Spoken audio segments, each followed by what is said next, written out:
Well, first a little thing of I guess housekeeping, as you might say, that I'm gonna combine my 2 cents videos with what I was doing as sort of an audio, sometimes in a video container format on YouTube, called Politics is Done in the Darkness.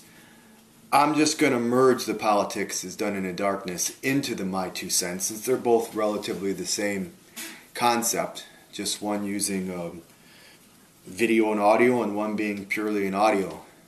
And I'll make a note of that in my blog.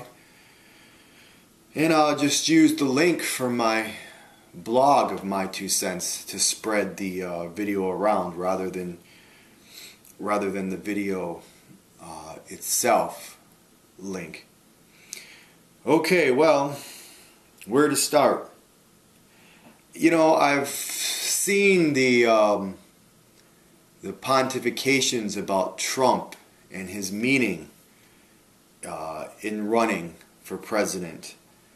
You know, the speculations, and I think some of them are valid. There are people who have been speculating that Trump is actually there basically so Clinton can win, because Clinton is so, you know, really she doesn't have good favorability, I suppose, numbers among the American people in general. But then, so what you do is you create this cartoon character, Donald Trump, you know, and you create this character that is so bad that people feel like they would have to vote for Hillary Clinton just so this cartoon character doesn't become president. And you have to wonder, it's almost as if Trump is doing the establishment left, at least, if not the left in general, but the establishment left, a favor. Trump is basically, from some of the reports I've seen talk of today, Webster Tarpley is very much keeping up on this, and he had a whole write-up about the establishment media, the mainstream media, their references to how much trouble the Republican Party could be in, and the possible sort of breakup, I guess, of the Republican Party, or at least Republican Party changing, becoming more of a local state sort of party, but never being able to, in theory at least, carry the presidency because of the demographics, the supposed demographic shift. I don't know if this is all true. I suspect the Republican Party will survive, but if it becomes true, then you could say that Trump did he did everyone a favor, at least everyone on the establishment left, because you could say that Trump would have been the one, if it comes to pass, to basically, I don't know, degrade the Republican Party, if it's possible. The Republican Party has done a pretty good job, I think, on its own, degrading itself. And we have to wonder about these elections anyway. We know about the electronic voting machines and the alleged shenanigans that goes on around the voting machines, alleged sort of chicanery, vote rigging, whatever you want to call it. You know, people believe this, and there's evidence for it. So you got to wonder how, you know, how much is it really people voting a certain way, and how much is it the people counting the votes? And I'm certain it's probably a mixture of both. I would hope it's more the people voting, but I suppose that could be naive or just hopeful or idealistic, and it could be more the people counting the votes. I don't know. Anyway, what this leads me to is that you never can tell in politics. They say politics makes strange bedfellows. You know, and I've seen the movie, the original movie, The Manchurian Candidate, with Frank Sinatra. And if that movie shows me anything, maybe I get something different from it than others might, it's that a lot of times these politicians are not what they seem. in fact, it might be as though they're like actors playing a role in order to further an agenda, to kick the can down the road, to further an agenda that's sort of unseen or unspoken by them, not put out in the forefront by them. They put on a completely different persona and pretend like they're for a certain agenda when really they're trying to further another agenda down the road. I wish I could be more specific and concrete, and people would say that I should be, but I don't know if I can at this point. That's about as far as I can think. In the movie, it was that the Republicans, especially the woman who was the mother of the soldier, of the one soldier who was affected by this program, in Manchuria, and basically it was allegedly, I guess in the movie, it was supposed to be, I think, the communist Chinese, but the communists in general. So everyone was worried about the Russians and the Chinese at the time. Kind of like they're worried about them today, except not with the same ideological, perspective. So the woman acted like she was the most, and her cohorts, the most patriotic red, white, and blue person there was. But even as the other liberal Republican character in the movie, and there were liberal Republicans back then, oddly enough, you would hardly know it by the standards of today. He even said that these people couldn't be doing more to help the communists. And maybe that's what was, in the movie it certainly was, that's what they were doing. For different reasons. And it's more complicated than this. And they had their reasons, which are not simply about helping the communists. In fact, maybe in the end round result, if you go full circle again, they were really against the communists. But in the short term, they were like covert allies or something with the communists in the movie. And you could say it's kind of the same today with people. What is Trump's motives? What are Trump's motives? What is Trump about, really? It's been said before that he's taken very liberal positions in the past. He's said in the past that he's more like a Democrat than a Republican. And people claim that he had been very good friends with the Clintons. So is it really his motive even to play this character and to create the conditions for a Clinton presidency? We still could see Sanders pull something off, but it's more and more unlikely. And I wonder if he's just playing the role, of the gracious loser or something. I don't know. But we'll find out. Super Tuesday. Today is Super Tuesday, and it doesn't look very good for Sanders today.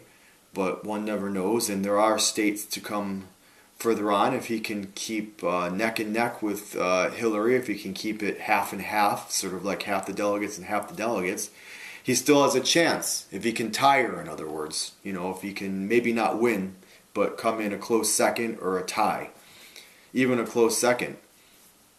But with the southern states, it looks like he's not going to really do that, but we'll see. It's still too early to tell. So, other than that, I see that Libya is back in the news, and that is, to my mind, forever connected with Syria. Just because of what has come about in Syria and what didn't come about in Libya. And you see, well, first of all, to back up a bit, I've often thought that the U.S. creates these disasters within regions of the world, within countries, on purpose. If they can't control the world, they will make it such a disaster that no one else can have any foundation to build upon. For instance, the Russians or the Chinese.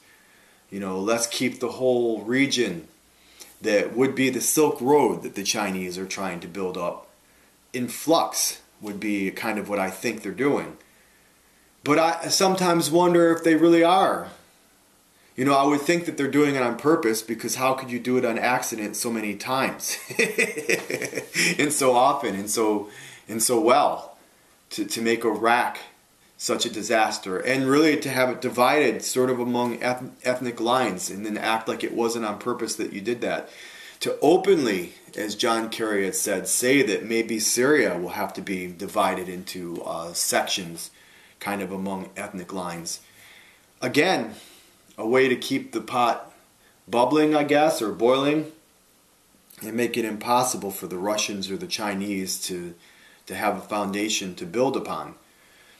On the other hand, that said, if I see that they're sending American military aviation back into Libya again, you got to wonder if they had the intended result. And you would think that maybe they didn't.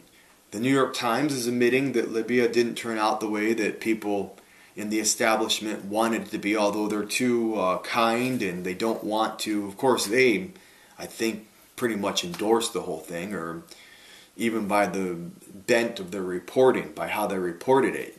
It looks as an endorsement, whether it was or not. And they haven't wanted to say too much about Hillary Clinton's role in that, which was, she had a big role in what happened in Libya. So you got to wonder, maybe it is by accident after all, or else why would they have to be going back to Libya a second time? And it also begs the question, why did not the Russians, from their point of view, would have made sense, not from an American point of view, I'm speaking from a point of view in the third person sort of like the Russians. Why, from their point of view, did they not stand up for Libya in the first place? It would have made more sense. They could have at least vetoed what was going on in the UN instead of abstaining. I think they abstained from the vote, which allowed this no-fly zone that became a full-on aerial attack, which allowed Gaddafi to then be overthrown by people that were probably backed, we know now, allegedly we'll say, backed by the West. Why did they not stand up, at least at the UN, for Libya then? Or even, dare I say it, why didn't they do more for Libya? They probably wouldn't have even had to go there directly with planes and such, but they could have backed the Libyan government and given them aid and support. From their point of view as Russians, that would have made more sense than to stand back and let the U.S. wreck Libya and allow this cauldron of radicalism that will be directed their way, potentially, in all likelihood. And also, Libya could have been a good economic and political, partner for them in the north of Africa. So you got to wonder why the Russians and the Chinese, to an extent, the Chinese are often very hands-off in that way, although they're working very much behind the scenes, and certainly economically, they're pretty much throughout the world working. But why not? Why didn't they? And I don't know the answer to that, because we see that they could have now, based upon what they're doing in Syria. In Syria, they've done quite more than anybody would have thought that they would have done, and they're showing that who would have known that the Russians, from a layman's point of view, look as though they're every bit as powerful a military as the United States. Obama himself had to say recently in a speech, after calling them nothing but a regional power some time ago, had to say how they are the second most powerful military in the world. And the peace agreement notwithstanding, it looks as though it's the Russians who are more or less organizing things in Syria, and the U.S. is sort of taking a secondary, has been forced to be second to the Russians in Syria. It looks like, at least. Maybe that's not entirely the case. Certainly the U.S. is in Iraq, and they have a lot of influence across the border into Syria, from Turkey across the border in that region of Syria. But as you get closer and closer to Damascus, it's really the Russians who have the final say on what's really going to happen in Syria. At least it looks that way now. And, it could be turned around through desperate acts by the West and other actors in the region. We'll have to see. Well, that was rather open-ended, and I've gone on way too long. So I'll leave it there. Thank you.